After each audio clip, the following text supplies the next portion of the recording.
ኮላቦሬሽን የኮሌክቲቭ ሊደርሺፕ መሰረት ነው። አንዱ ለፍቶ ኮሌክቲቭ ሊደርሺፕ ሊመጣ አይችልም።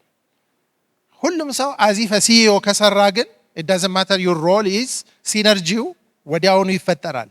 እዚህ ቦታ ቀለማቸው የተለያየ ሳይዛቸው የተለያየ እጆች እኩል ስለተያያዙ እዚህ ውስጥ የሚፈጠረው ስትሬንግዝ ትልቅ ነው።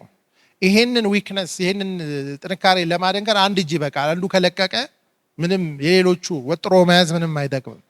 ስለዚህ ብራንች ማኔጀር እና ሲኢኦ ቴለር and CFO ብለን ብናስብ እነዚህ ነገሮች ሁሉ ሮላቸው ይለያያል እንጂ ግን ለመጣል ሁሉም በቂ ናቸው። ሰክሲድ ለማድረግ ግን ሁሉም አስፈላጊ ናቸው። ይሄንን አለመርሳት የሚለውን ለማሳየት ነው።